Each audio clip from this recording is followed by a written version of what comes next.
Influencia.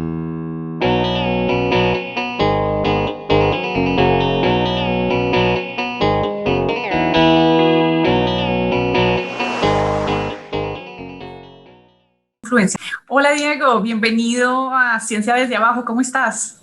Hola, Cris, ¿cómo estás? ¿Todo muy bien? ¿Y tú? Bien, bueno, voy a introducir rápidamente a Diego.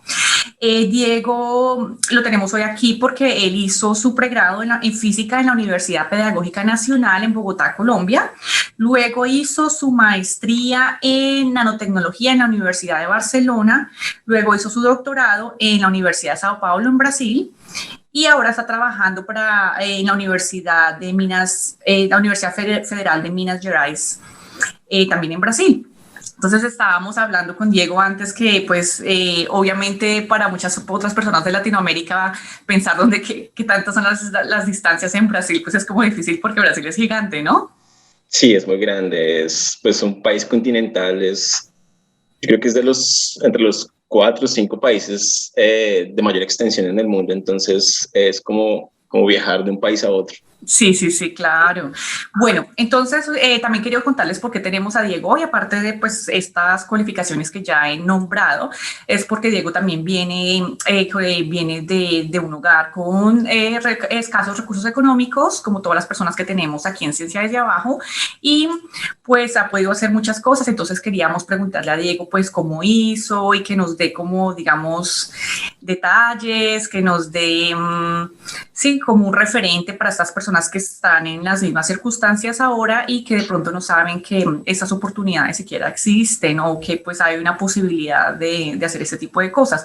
Obviamente pues ahorita estamos tratando de enfocarnos en gente que está por fuera, ¿sí? Pero también pues nos vamos a enfocar en gente que está en Colombia y que ha hecho cosas muy chéveres en Colombia o en otros países de Sudamérica, de nuestra patria grande.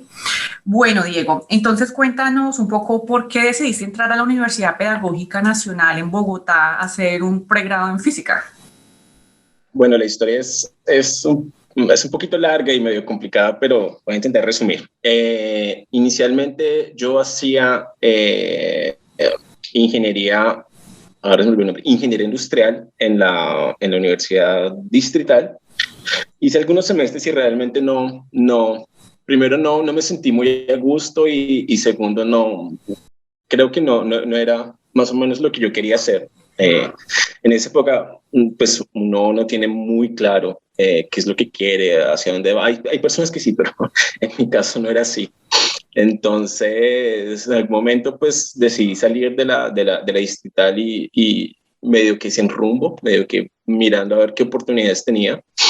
Entonces, decidiendo más o menos hacia dónde quería ir, dije, bueno, voy a ver más o menos mis notas en la distrital y ver pues, para qué tenía habilidades, ¿no? Desde el colegio siempre sabía que me gustaban las matemáticas y tenía facilidades para las matemáticas. Y mirando las notas del pregrado ahí en la distrital me di cuenta que pues, las mejores notas eran en física y sinceramente a mí me gustaba la física cuando estaba en el colegio. Entonces dije, bueno, ¿por qué no? Voy a intentarlo. Y así fue. Decidí presentarme a la pedagógica y pasé y acabé haciendo física ya. Entonces, Diego, digamos, hacer física fue como una segunda opción después de haber escogido eh, ingeniería, ¿sí? Sí, ¿Qué tal fue ese exactamente. paso? ¿Qué tal fue ese paso a nivel académico de pronto de los requerimientos para hacer una ingeniería industrial en contraste con hacer una licenciatura en física? ¿Fueron mayores, iguales? ¿Cómo podrías tú ayudarnos a describir qué tal fue el nivel académico? Bueno, la verdad son bastante similares, ¿no? Las ingenierías, bueno, todo el mundo sabe que tienen bastante cálculo, tienen algunos cursos de física, algunas ingenierías tienen química, entonces el nivel de exigencia en ciencias básicas es alto. Claro, tú vas a hacer una licenciatura en física o en matemáticas o en química, obviamente la carga académica en cuanto a la ciencia básica como tal es bastante alta, ¿no? Entonces, los cálculos que vimos en la pedagógica eran bastante fuertes, obviamente las físicas, ¿no? Porque tuvimos la fortuna de tener profesores que conocían bastante el tema y que aprofundaron bastante en las físicas. Entonces, esa mezcla de conceptos avanzados en matemáticas y conceptos avanzados en física hacía que la licenciatura fuera bastante, no sé, pesada de cierta manera. Y si le agregas también el conocimiento en pedagogía, entonces se hace una cosa mucho más densa, porque pues muchas personas piensan que las ciencias sociales son, no sé, que pueden ser un poco más fáciles, pero realmente, es mi opinión, son bastante más complicadas porque no son ciencias exactas exactamente, ¿no? Están muy abiertas a la interpretación, entonces tienes que tener unos conceptos muy bien formados para debatir o para hablar al respecto. Entonces, esa mezcla de cosas hizo con que la licenciatura fuese bastante pesada. Claro, yo no hice toda la ingeniería, entonces debe haber cosas muy, muy, muy fuertes también en la ingeniería, pero pues en el caso de la licenciatura fue más o menos eso. Vale, esto es importante no solamente para decirle a la gente, ay, no, si esto es difícil y tiene que ser usted muy inteligente para entrar a hacer física, pero también para que nos demos cuenta de cierta manera como quitar estos tipos de estereotipos que muchas veces la gente tiene sobre una licenciatura, sobre las ciencias sociales. Obviamente, pues nosotros no hacemos ciencias sociales, es como una combinación de las dos, que dicen, ah, no, es que porque es una licenciatura es más fácil o porque es una licenciatura es menos, la parte académica es menos difícil o simplemente te pasan y ya está. No, también requiere que la persona estudie mucho pues a la disciplina, pero también obviamente la pedagogía pues es una parte muy importante. Bueno, Diego, entonces después de que te gradúas, ¿por qué quieres seguir estudiando? ¿Por qué no te quedaste en Colombia? ¿Por qué decides ir a España? Bueno, pues uno sabe la situación del país, ¿no? Eh, Tal vez en mi caso, desde que estaba en el colegio, en el bachillerato, como se dice en Colombia, fue una persona que era muy ligada con la situación política del país, ¿no? Entonces, siempre estuve muy pendiente del contexto social y el contexto político que estaba en ese momento en Colombia, que era bastante fuerte, bastante pesado, ¿no? Era finales de los 90 y principios de los años 2000, más o menos. Eh, la violencia cruda y todas estas cosas. Y obviamente un país en esas circunstancias no tiene las opciones ni tiene las posibilidades de ofrecer no sé, un camino a seguir sin tener que, no sé, pasar por muchas situaciones muy difíciles, ¿no?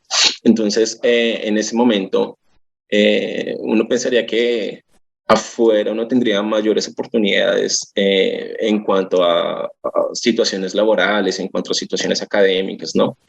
Y pues también fue mucho digamos así, los incentivos que tuvimos de algunos profesores en la graduación, en el pregrado, ¿no? Hubo un profesor que me gusta resaltar mucho, que es Chepe. Bueno, era normalmente conocido como Chepe. Él nos daba introducción a la física moderna, si no José estoy mal, González. creo que era física moderna. José González, sí. Él era muy de conversar mucho con los estudiantes, de aconsejarlos, de contar sus experiencias y él nos contaba la experiencia que él tuvo haciendo su maestría, creo que fue en Israel, si no estoy equivocado. Y pues fue una cosa que yo no había pensado en el momento ni que había tenido, ni que se me había cruzado por la cabeza. Yo pensaba, pues como todo el mundo en ese momento, de, no sé, graduarme y como estaba hablando anteriormente, o sea, buscarme la vida en Colombia y no sé, y ver qué pasaba. Pero el hecho de que él nos contaba sus experiencias y cómo él hacía en ese entonces, en la época de él, para buscar un cupo en una maestría, para buscar una beca, una cosa como esas, entonces te va sembrando esa esa semilla de curiosidad de que, bueno, si él consiguió hacerlo y, y fue así muy luchado y perseveró y consiguió hacerlo, bueno, pues porque yo no. Entonces, eso fue más o menos en, no sé, séptimo, octavo semestre. Entonces ahí empecé a entrar en contacto en varias universidades, busqué universidades primero en Sudamérica, ¿no? Porque pues dar un salto tan grande, pues no lo veía muy posible. Entonces buscaba universidades en, en Argentina, en Brasil, Brasil no, disculpa, en México, en Chile. Y pues hacía más o menos eso, entraba en contacto con profesores, les preguntaba, me presentaba, decía que era un estudiante, bueno, colombiano, que estaba interesado en hacer una maestría, bla, bla. Muchos de ellos me respondían. Fue una cosa que me dejó bastante sorpreso, porque pues, o sea, yo era un estudiante ni el más brillante ni el más calificado, pero ellos me respondían y eso como que te daba cierta esperanza, ¿no?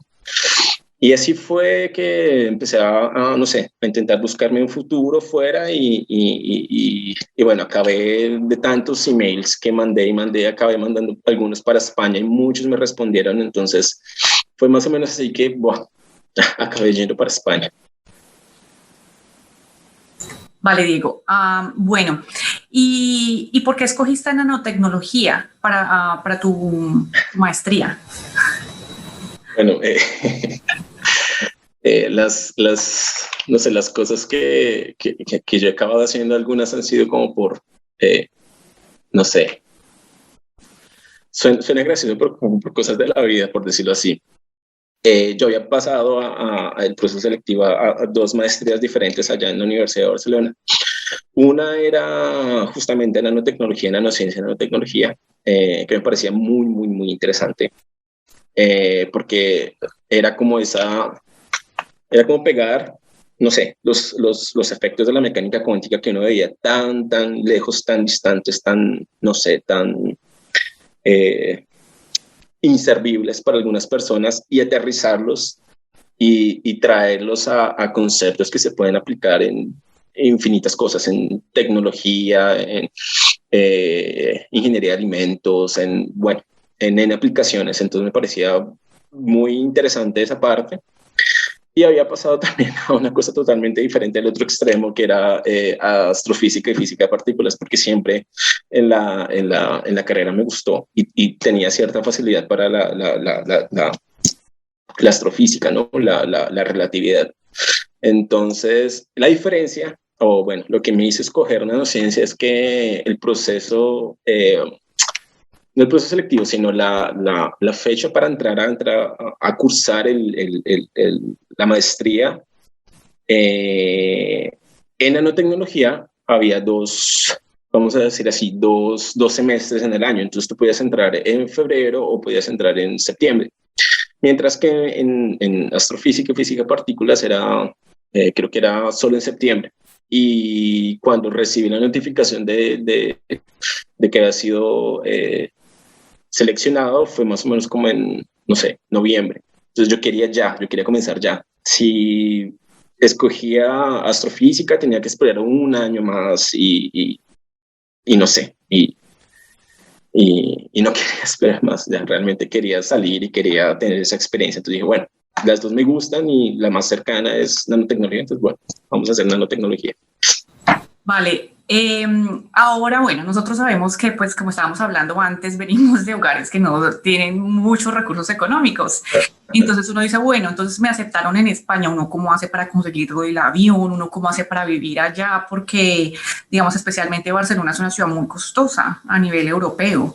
Uno pensaría, yo fui a otras partes también de Europa que eran mucho más baratas que Barcelona, de pronto por su cosa de ser muy turística, es Muy muy turística, ajá. costoso. Entonces, uno cómo hace, digamos, uno que está, mejor dicho, sin plata para absolutamente nada, ¿cómo hace uno para irse para España, para conseguirse para los aviones, para vivir allá? O sea, ¿cómo es? Cuéntanos. Bueno, en mi caso fue bastante sufrido y bastante luchado, porque pues como tú bien lo dijiste, yo vengo de una familia con escasos recursos, ¿no? Con dificultades económicas durante mucho tiempo, entonces no era fácil. Obviamente, que tú dices, el solo de hecho intentar conseguir el dinero para comprar un pasaje era absurdo, ¿no? Entonces, no sabía qué hacer, pero pues imagínate, tenía ahí la oportunidad de hacer una maestría en una buena universidad en Europa, entonces no podía dejarlo. Intenté muchas cosas. En ese tiempo creo que lamentablemente esa beca se acabó, que era la beca de la Fundación Mazda, que era una beca que daban para hacer, creo que habían tres categorías, creo que era para hacer física, matemáticas, y no me acuerdo cuál era la otra, creo que es medicina o alguna cosa así. Intenté por esa beca, no resultó lamentablemente. Intenté iba a intentar por Colciencias también, pero la fecha también era bastante retirada, entonces no había forma. Y ya en últimas, la opción era ICETEX, ¿no? Entrar en ICETEX a sabiendas de todo lo que ICETEX es, de todo lo que ICETEX hace, que es vendido como si fuese una ayuda para los estudiantes de bajos recursos, pero pues si fuese una ayuda no tendría esas formas, esas eh, eh, tasas de interés tan alta que tenía en esa época. Creo que han bajado mucho, pero pues sin embargo, uno compara las ayudas que hay allá con las ayudas que tienen otros países y uno dice, bueno, al final eso no es una ayuda, pero en fin, era la única opción que tenía y bueno, listo. Iba a pasar los papeles, iba a buscar los papeles y ahora uno de los mayores problemas en ICETEX son los codeudores. Entonces fue una lucha así terrible, terrible. O sea, llegué en algún momento a pensar que no iba a poder, no iba a conseguirlo. O sea, buscamos familiares, parientes, amigos de familiares, amigos de mis papás, claro, amigos de mis papás tampoco es que tuvieran muchos recursos. Entonces fue una búsqueda así muy dura, muy dura. Toqué, no sé, muchas puertas, muchísimas puertas, hasta que finalmente un jefe de una tía me ayudó, me sirvió de codeudor sin conocerme. Pues yo le dije al señor que, o sea, cualquier cosa que tuviera que hacer la haría para no quedarle mal y finalmente conseguí ese codeudor. Y como te digo, fue así a los 48 minutos del segundo tiempo. y bueno, conseguí el crédito del STEX que fue así, una horcada gigante, pero pues sin eso no estaría hoy donde estoy aquí. Es muy importante eso que dices porque conseguir un codeudor, especialmente cuando uno viene de una familia con escasos recursos económicos, es muy complicado Muy porque complicado. pues nadie te va a hacer el favor, porque pues es difícil estar en una situación de pronto que pueda servir de codeudor y que de pronto la persona no pueda Ajá. pagar porque igual los cobradores te llegan a la puerta de la casa que bueno, hay que pagar, entonces es muy complicado, pero pues qué barrera tan grande que ni siquiera se pueda ir a estudiar, porque en Colombia también no se puede estudiar, así hubieras de pronto esperado, yo he hablado con otras personas que han querido estudiar en Colombia y también los precios, o sea, cuando sacas la Son calculadora y absurdos. calculas, Disculpa sí, es interrumpirte, pero absurdo. pues sí, realmente es que da rabia pensar en eso, ¿no? O sea, eh, pensar en que, por ejemplo, aquí en Brasil, que es una de las cosas que vale la pena resaltar de Brasil, eh, todas todos los posgrados, desde maestría hasta postdoctorado, bueno, doctorado, que postdoctorado ya es como un trabajo, ¿no? Pero maestría y Uh-huh. doctorado son gratis, no te cobran absolutamente nada, nada. Tú simplemente tienes que pasar el examen, ser admitido y ya. Y no solo eso, no sé, ahora la situación es más complicada, ¿eh? Pero más o menos un 70-80% son becados, entonces no pagan nada y reciben dinero por hacer la maestría o el doctorado. Entonces imagínate, ¿por qué en Colombia no se puede hacer eso? Porque en Colombia, siendo un país mucho menos claro, tiene una economía mucho más frágil y todo, pero pues como te dije, yo siempre me ha gustado acompañar mucho las cuestiones políticas y sociales de Colombia. Entonces, eh, había tanto escándalo de corrupción, tanto desvío de dinero, tantas cosas. Entonces, uno siente esa rabia de que caramba, en Colombia sería muy, muy, muy, muy posible tener las mismas oportunidades que se tienen aquí en Brasil, y teniendo tanto talento y teniendo tantas personas por ahí queriendo hacer ciencia y queriendo hacer, bueno, o ciencia o arte o literatura o cualquier otra cosa por el estilo, no poder hacerlo justamente por lo que dices, por pagar un semestre de pregrado que cueste 15 millones, imagínate una maestría, un doctorado que cueste, no sé, 20, 25 millones un semestre, eso es un absurdo, eso es algo que no le cabe en la cabeza a nadie, no sé. Sí, tienes razón. Y de hecho, había estado hablando antes con una persona que está ahora en Argentina, ya también es completamente gratis. Uh-huh. Entonces, pues sí, te deja como que te deja pensando como, bueno, ¿para dónde es que vamos en Colombia? Que la educación es tan costosa que nos toca, hemos dicho, con las uñas tratar de salir del país para poder conseguir una educación decente, porque pues si estás en el país, o sea, yo hacía los cálculos, por ejemplo, en mi caso particular, y viviendo con mis padres y viví trabajando y no me alcanzaba, no me alcanzaba. Sí, no. Entonces era más económico salir del país que quedarme en Colombia, lo cual no le cabe a nadie en la cabeza. A nadie en la cabeza. Lo que tú dices, por ejemplo, irse a Barcelona, una de las ciudades más caras de Europa, y aún así salía más barato que hacer una maestría, no sé, en cualquier universidad privada de Colombia. No quiero, no sé, poner nombres específicos de universidades, pero pues era más barato. Sí.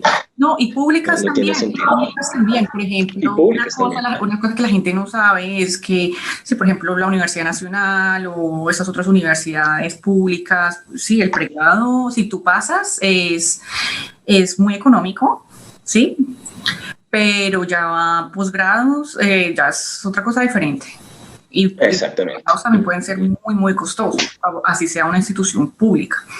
Bueno, Diego, entonces ahora cuéntanos ahora por qué decidiste ir a Brasil después de haber estado en España o en Europa. Bueno, también soy medio de malas, entonces cuando estaba allá en España, pues estaban en plena crisis, esa crisis mundial que hubo económica, que nació allá en Estados Unidos en el 2009, que fue esa burbuja inmobiliaria que estalló y que después se esparció por todo el mundo. Entonces, 2011 yo estaba en España y la situación estaba muy complicada. Entonces, bueno, yo tenía la plata del ICETEX, me podía mantener, podía hacer la maestría, pero sí, apenas acabó la maestría, yo dije, bueno, obviamente estoy aquí, yo no me quiero devolver, yo quiero intentar hacer el doctorado, entonces voy a empezar a buscar una beca para hacer. Y pues, y mi orientadora en la maestría me dijo, listo, o sea, vamos a seguir trabajando, tenemos bastante tema para trabajar, entonces quédate y trabaja con nosotros. El problema es que no te puedo garantizar una beca. Entonces yo decía, bueno, no puedo quedarme porque pues se me acaba la plata del ICETEX, tengo que empezar a pagar el ICETEX porque esa es otra cosa. O sea, tú empiezas a pagarlo inmediatamente, recibes el dinero, no, son como 6 meses o un año después, pero pues el tiempo pasa muy rápido y encontrar trabajo es complicado, es otra cosa que, bueno, no quiero ni entrar en detalles. Pero en fin, entonces, bueno, me puse a pensar, aquí en España no puedo continuar, la situación está complicada, entonces voy a buscar en otras partes de Europa. Entonces, apliqué a varios lugares, hice varias entrevistas. Me acuerdo una que estuvo así muy cerca, que fue en Alemania, en la Universidad de Heidelberg. Y ellos me dijeron, listo, o sea, usted cumple con las condiciones, pero pues en este momento no le podemos ofrecer beca. Si pudiera esperarnos unos 8 meses, que más o menos en 8 meses la situación yo no podía quedarme 8 meses en España, no tenía cómo mantenerme, no tenía, y imagínate volverme a Colombia, primero sin un trabajo, a buscar trabajo en Bogotá, que es una cosa bastante complicada. Y después, bueno, que salir la beca en Alemania y conseguir nuevamente el dinero para irme, para tal, no iba a ser. Yo dije, no hay forma, tengo que buscar alguna cosa que me salga allá y que pueda mantener.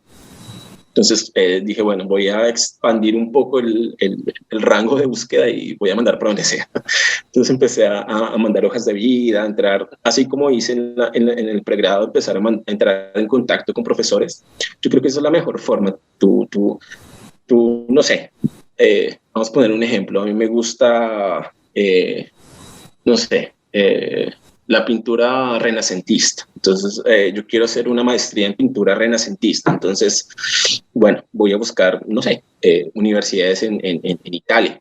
Voy a buscar universidades no sé, en cualquier ciudad italiana, no sé, Roma. Entonces, busco universidades de Roma. Aparecen tales universidades. Entonces, entro a las universidades y busco, bueno, Facultad de Artes. Aparece Facultad de Artes. Entonces, no sé, ramas de investigación, no sé, pintura barroca, no sé, escultura clásica, bueno, yo qué sé. Debe haber alguien no sé, que haga investigación en pintura. Se me olvidó lo que estaba diciendo. En el objetivo que yo quería o en la carrera que yo quería hacer, en la especialización que quería hacer. Entonces, entro ahí, obviamente están los nombres de los profesores, los emails, y así se empieza. Y así, entonces tú coges el email, mira más o menos en qué trabaja el profesor o cuáles son los objetivos o los campos de investigación del profesor y empiezas a mandar correos presentándote cuáles son tus intereses, por qué quieres hacer investigación en ese campo y algunos te responden, algunos no, pero así tú vas abriendo puertas. Y en ese mandar y mandar currículos aparecieron dos oportunidades, dos lugares totalmente opuestos. El primero era en Singapur, se me olvidó el nombre de una universidad tecnológica de Singapur, que es una universidad muy buena. En esos rankings que son tan famosos últimamente, estaba rankeada entre las 10 mejores del mundo en ese momento. No sé cómo está ahora, supongo que debe mantenerse. Y la otra era aquí, en Brasil, en la Universidad de Sao Paulo. Entonces, yo como la mayoría de los buenos colombianos somos muy apegados a nuestra tierra, a nuestra familia, a nuestros amigos, yo dije, bueno, Singapur debe ser una experiencia y tanto, debe ser una cosa súper loca irse a Singapur. No sé, la cultura debe ser totalmente diferente, la comida debe ser totalmente diferente. No sé, hasta hoy no sé ni qué idioma hablan en Singapur, obviamente deben hablar inglés y alguna otra cosa, mezcla de alguna cosa asiática. Yo decía, bueno, debe ser complicado, debe ser difícil. Y la otra opción era Brasil, muy cerca de Colombia, una cultura mucho más parecida a la mía, y era la Universidad de Sao Paulo. La Universidad de Sao Paulo durante mucho tiempo se ha mantenido como la mejor universidad en Latinoamérica, ¿no? Peleándose ahí con la UNAM de México, con una de Argentina, no me acuerdo exactamente cómo se llama, creo que la Universidad de Buenos Aires, si no estoy mal. Y el grupo de investigación era muy bueno. Yo decía, bueno, académicamente parece ser muy bueno también, entonces pues no tendría mucho de qué envidiarle a Singapur. Entonces, ellos me ofrecían gratuidad en el doctorado, no tenía que pagar absolutamente nada, y me ofrecían una beca. Entonces, no pagaba nada y recibía dinero por hacer el doctorado. Yo dije, no, pues, entonces escogí irme a Brasil y así fue que vine a parar en Brasil. Bueno, Diego, ¿cómo haces sin hablar portugués? ¿Uno aprende rápido? No. No, yo soy pésimo para los idiomas. Yo escasamente hablo bien español. Y es que se me está olvidando, a veces lo mezclo con portugués ya de tanto tiempo que llevo acá. Yo ya no hablo ni bien español ni bien portugués, pero bueno. La cosa es que ellos te entienden más de lo que tú los entiendes a ellos. Tú crees o tú piensas que el portugués es muy de ponerle el iño al final de las cosas y ya, Dieguiño, la comidiña y la universidad giña, bueno, no sé cómo se diría eso. Pero no, el portugués es bastante complejo también. Es más o menos como, pues creo que él también tiene raíces latinas, creo, si no estoy mal. puedo estar hablando bobadas, pero bueno. Entonces los tiempos son muchos, las conjugaciones son muchas, entonces es bien complicado. Y como te digo, yo soy bastante malo con los idiomas, entonces me demoré un tiempo bastante grande, pero pues las personas en general no se demoran tanto. Entonces, y para comunicarse es tranquilo, o sea, como te digo, tú hablas pausado y despacio y ellos te entienden. Entonces tú les dices, no, mira, yo no hablo portugués, si puedes hablar despacio y te entienden. Y los profesores son muy así, las clases aquí, pues como hay tanta gente de América Latina aquí y gente de Europa incluso también, entonces ellos dan las clases muy, no sé, muy, hablan muy claro y de una forma en que tú consigues entenderlos, o sea, no van hablando así a 1000 por hora, sino son muy pausados y así consigues entender bastante fácil. Otra cosa es diferente que si vas, no sé, a un supermercado o un restaurante y perdido. En cuestiones de cultura, muy similar, dirías. Y sí, bastante similar. No sé, Brasil es, es bien curioso porque tiene muchas cosas del primer mundo y muchas cosas del tercer mundo. Entonces es una mezcla de realidades bien fuerte. Y sobre todo Sao Paulo, que Sao Paulo tú ves gente con demasiado dinero, y gente demasiado pobre en una misma calle, por ejemplo. No tiene la estratificación que tenemos en Colombia, en Bogotá, por ejemplo, que eh, tú vas a un barrio y sabes que ese barrio vive gente con, no sé, con muchos medios económicos. Aquí no, aquí tú puedes tener en una misma calle una casita construida con, no sé, con latas, con piedras, y al otro lado tienes un edificio con, no sé, super comodidades, con carros de lujo saliendo y entrando en todo momento. Entonces esa mezcla es chocante, te choca, te llega como a tocar. Pero en general la cultura la gente es muy amable, la gente es muy abierta. La comida es bastante rica, es bastante parecida con la comida en Colombia, entonces lo único que no es bueno es el pescado. Discúlpenme los brasileños que nos vean, pero el pescado no, nada que ver con el pescado colombiano. Pero no sé, esa raíz que tenemos los latinos es inconfundible, es bien marcada. Vale. ¿A qué te dedicas? ¿Qué haces allá en Brasil? Bueno, en este momento, bueno, yo hice el doctorado en Sao Paulo, acabé el doctorado y afortunadamente conseguí una posición de postdoc. Es una mezcla entre posición de postdoc y trabajo. Fui contratado por la Universidad Federal de Minas Gerais. La verdad es un proyecto que tiene el Departamento de Física con un centro de tecnología y desenvolvimiento de energía nuclear y una empresa del Estado, no del Estado, del Estado de Minas Gerais, una empresa estadual, se dice acá. Uh-huh. Que la empresa está dedicada a hacer desenvolvimiento de nuevas tecnologías y tal. Entonces hicieron como una parcería entre los tres y la idea era construir la primera fábrica de producción de grafeno en Brasil. Entonces ellos necesitaban personas que trabajaran en materiales dos dimensionales. Solo para contextualizar un poco, el grafeno es un material dos dimensional.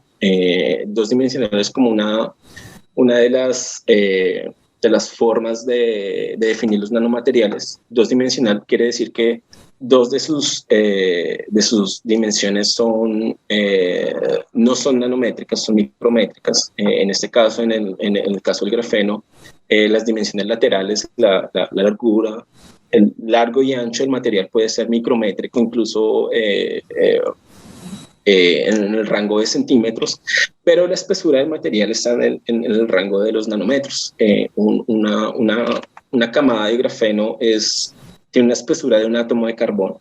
Entonces el grafeno es un material que tiene largo y ancho, que puede llegar a los centímetros, de una espesura de un átomo de carbono, que es más o menos 0.4 nanómetros. Entonces es una cosa así medio que sale un poco de la imaginación, pero es un material que ya se puede sintetizar de varias formas, y es un material que tiene unas propiedades que hasta hoy siguen siendo muy explotadas y muy entendidas, o se sigue en esa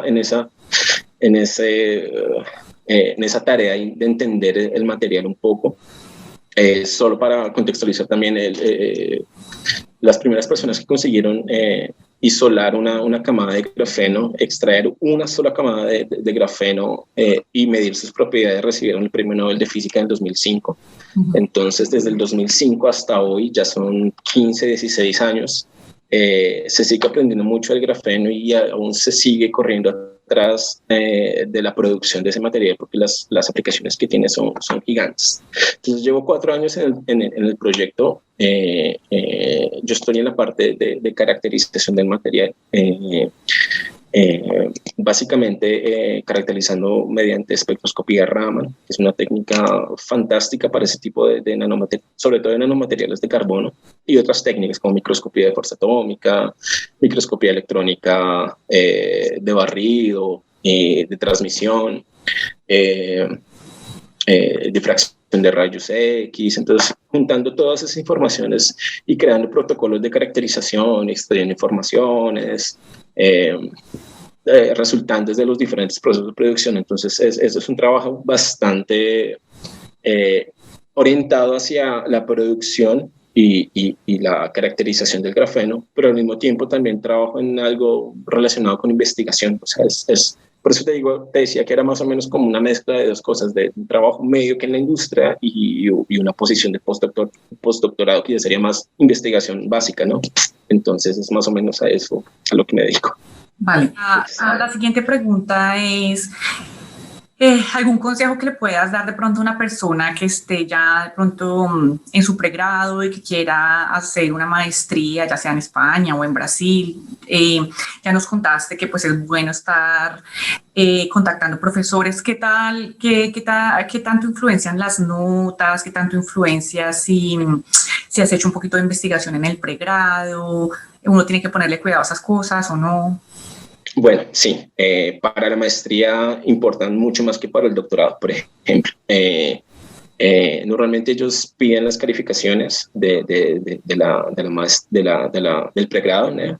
Y si tienes alguna experiencia en investigación, no sé, algún congreso, ir a congresos es muy importante, bastante. A mí me hubiese gustado ir a muchos otros congresos, no tuve la oportunidad de ir a muchos, pero fui a algunos, bien sea con póster o con presentación oral, pero pues esa experiencia inicial en investigación es muy importante, demostrar que tú tienes las habilidades y la capacidad de hacer investigación, que en el nivel de pregrado más o menos eso.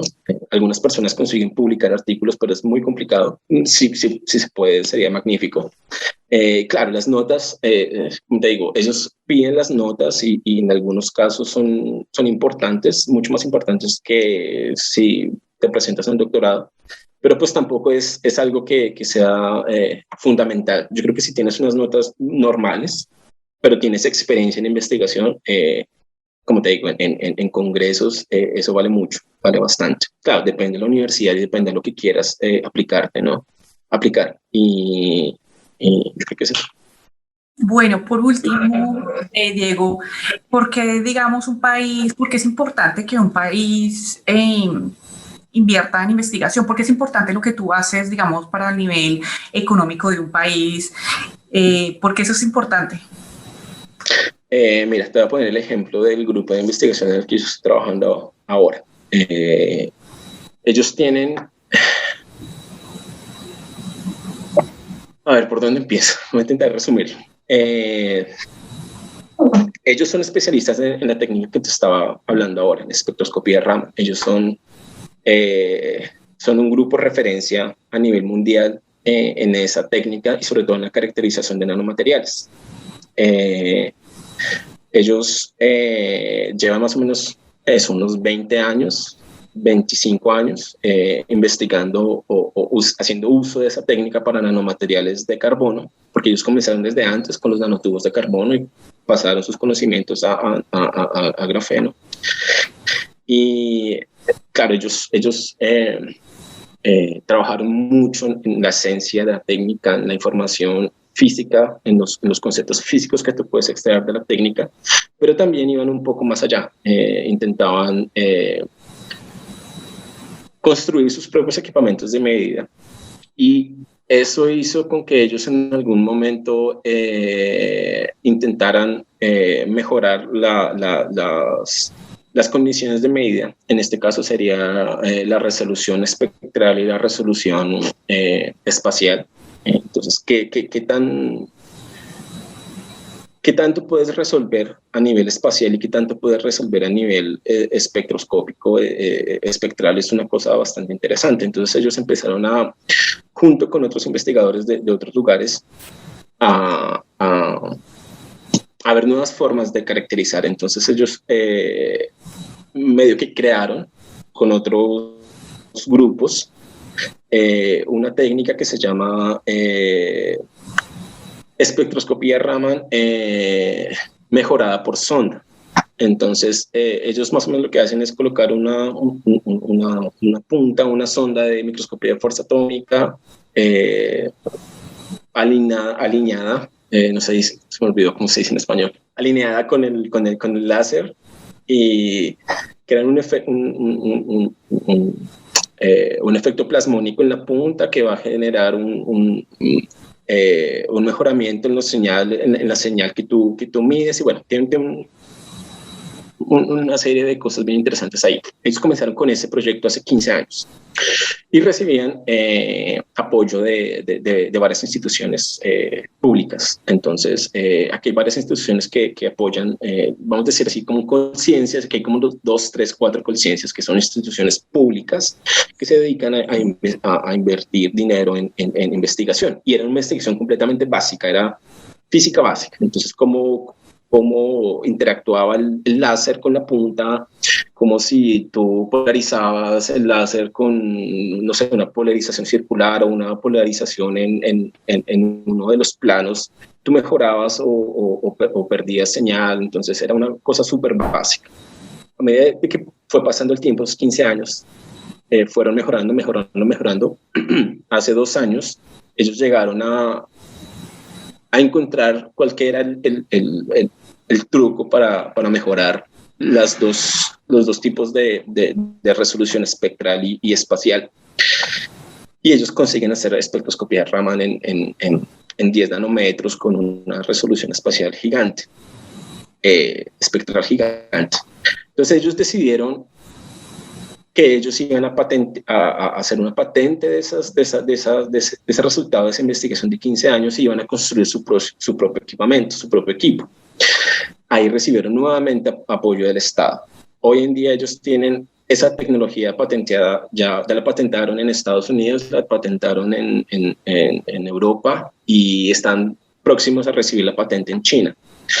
Y la resolución que se obtiene con ese microscopio, con ese aparato, no se obtiene en ningún otro aparato. Recientemente, hace un mes, ellos publicaron un artículo muy interesante en la Nature, que fue justamente portada a la Nature, que fue medir una cosa que también está bastante de moda en este momento, que es el Twisted Bilayer Graphene, que son 2 camadas de grafeno giradas en un ángulo específico.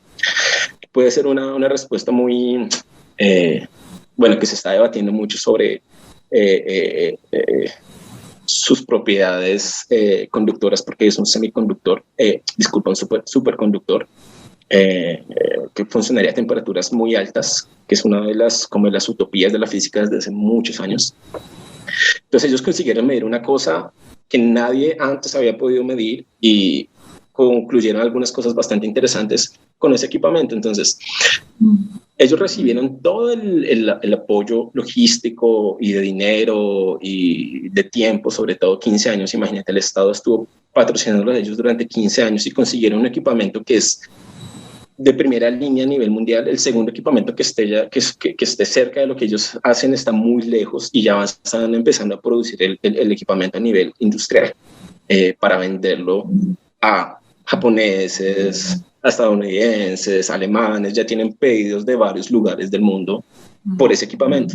Entonces es una cosa que generó como una investigación básica hace 15 años y que tuvieron la paciencia de seguir invirtiendo en ese conocimiento, tuvieron como la visión de que era una cosa que valía mucho la pena y hoy ya se están empezando a ver esos frutos. Es una tecnología 100% brasilera que va a generar lucros para el Estado, que va a generar lucros para la universidad, que va a generar lucros para los laboratorios. Es una cosa que en Colombia también se tiene mucho miedo, ¿no? Ese miedo de que venga una empresa privada y nos patrocine en esta investigación, y que se va a acabar no sé, la independencia de la universidad pública.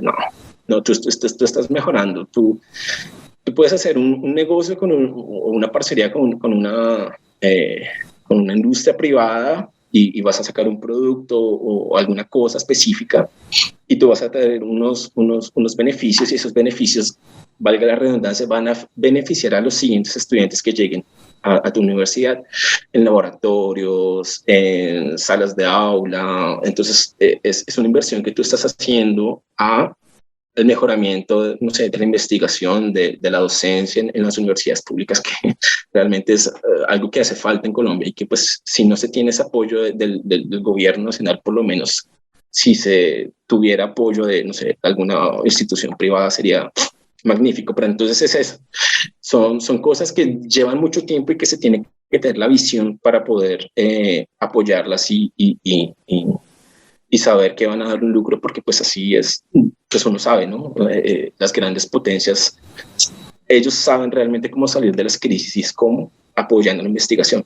Tú ves ahora la crisis del COVID, de aquí a unos 2-3 meses van a empezar a ofrecer vagas de maestría, de doctorado, de postdoctorado, porque es esa la forma realmente en que se salen de las crisis económicas, apoyando la investigación. Sí, aparte de eso, si estás en un país que no apoya la investigación, que no apoya a su propia gente a seguir estudiando, trabajando, inventando cosas, o sea, ¿a qué jugamos? ¿A esperar a que países industrializados vengan y extraigan nuestros recursos y ya cuando nos demos cuenta ya es demasiado tarde? Exactamente. Porque eso es lo que pasa realmente, ¿no? Y ejemplos en Colombia sobran. Sí, si no se industrializa uno, pues uno pierde sus recursos, ni siquiera se dio cuenta a qué hora ni cuándo y todos los valores agregados de manufactura, todo eso se pierde porque eso va a parar a terceras manos en otras partes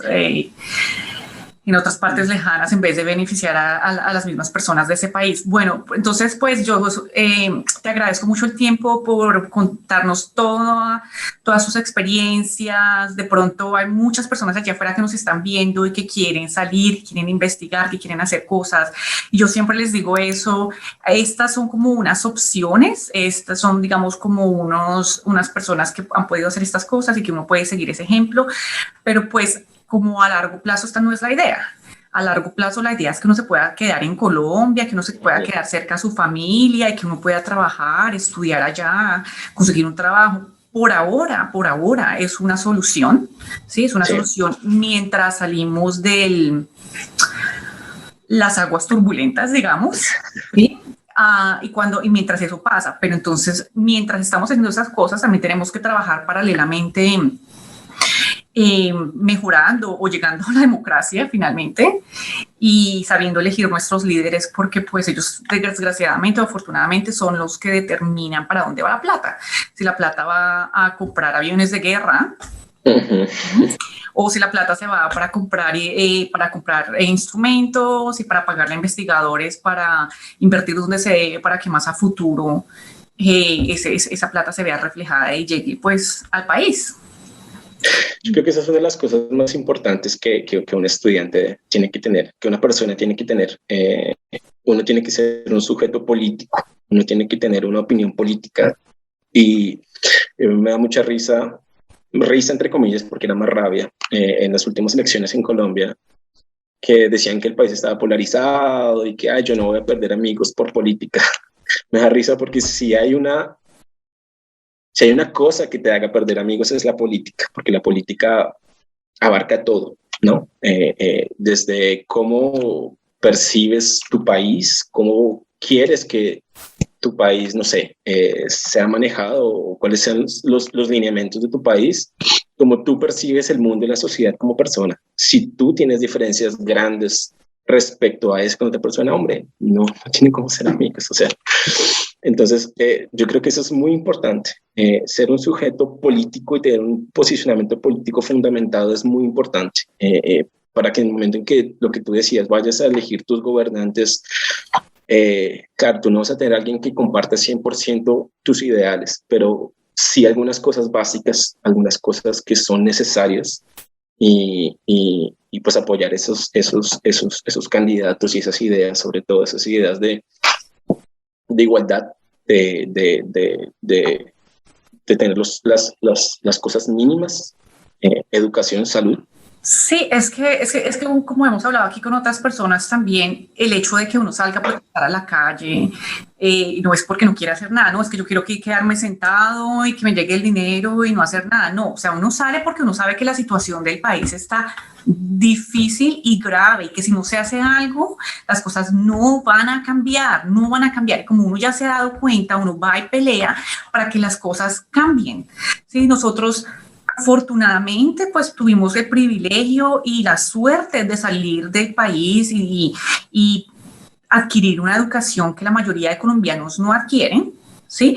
Pero hay muchas personas brillantes en Colombia que no tienen esa posibilidad y que de pronto son más brillantes que tú, que yo, que todas las personas que yo he entrevistado acá. Total. Pero no encontraron fiador del ICETEX, no encontraron cualquier otra cosa, les tocó dejar el pregrado porque tocaba ayudar para el mercado en la casa, sí, o sea, cosas así que no podemos seguir permitiendo porque son vidas que se pierden, que se necesitan potencializar y que necesitamos cambiar estas cosas, o sea, esto ya no se puede seguir así, no podemos seguir en la época feudal en el 2021, o sea, eso ya se tiene que terminar, ya tenemos que salir adelante, tenemos que terminar ya esta etapa oscura de Colombia y salir adelante y saber que el acceso a la educación tiene que ser igualitario para todas las personas. Es que no me cabe en la cabeza cómo puede ser de otra manera, ¿sí? Tiene que ser igual para todas las personas. Y entonces muchas personas dicen, ay, no, pero es que si les damos educación gratis a todo el mundo, entonces todo el mundo va a ser doctor. No, porque la gente tiene diferentes intereses, la gente tiene diferentes capacidades o diferentes, sí, ellos quieren hacer diferentes cosas. Entonces, permitirle a las personas que escojan a lo que están interesados y apoyarlos en eso para que al final contribuyan positivamente a la sociedad. Eso es lo que se tiene que hacer y no es mayor cosa. O sea, es que no les estamos pidiendo que nos paguen por quedarnos en la casa sin hacer nada, no les estamos diciendo que nos den nada gratis, ¿sí? Estamos pidiendo una oportunidad con la plata que los otros colombianos contribuyen en impuestos.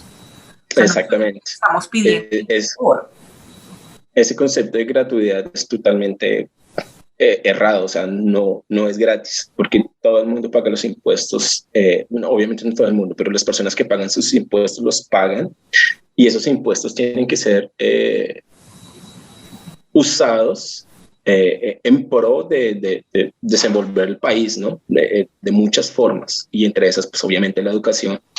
Y es muy chistoso eso que decías, porque pues lo mínimo que uno esperaría es una educación igualitaria, ¿no? Para todos los colombianos, independiente de su raza, su orientación sexual, no sé, su estatus económico. Su estatus económico, ¿no? Y eso, yo creo que sería la base. A partir de eso se podría tener una base para aplicar algo que aplican entre comillas en Colombia y que muchas personas apoyan entre comillas también, que es el cuento de la meritocracia. Si tú no tienes una educación igualitaria para todo el mundo, tú no puedes hablar de méritos, de meritocracia, porque una persona que no tiene los estudios ni que tiene las condiciones para ser no sé, para estudiar en uno de los mejores colegios de Bogotá, obviamente no va a tener los mismos méritos académicos que una persona que sí tuvo eso. Sí, y no, y eso es Entonces, ese concepto, hablando de Bogotá, que es la capital, imagínate. por lo menos de las zonas de la Colombia lejana, que es por allá. En, sí, o sea, que los niños ni siquiera. Yo he estado en lugares en Colombia en donde la escuela, la profesora de la escuela se fue porque le mataron al esposo. Sí, exactamente. La Colombia real, diría yo. La Bogotá es Colombia la real. Colombia de mentiras. Exacto. Entonces, pues Diego, aquí podríamos seguir un montón hablando de política y de cómo mejorar al país. Pero entonces te agradecemos mucho por estar con nosotros hoy y esperamos que nos vuelvas de pronto a acompañar en un futuro episodio, de pronto hablando más cosas, digamos, centrales de política. Podemos organizar algo así, pero pues por ahora queremos como hacer, digamos, como un escaneo en dónde están esos colombianos que vienen de abajo y que están haciendo ciencia en ciencia desde abajo. Entonces, Vale. gracias, te deseamos muchos éxitos y estamos en contacto. Muchísimas gracias, Cris, por la invitación y pues bueno, estaremos hablando cualquier otro día. Vale. Cuídate mucho. Adiós. Chao.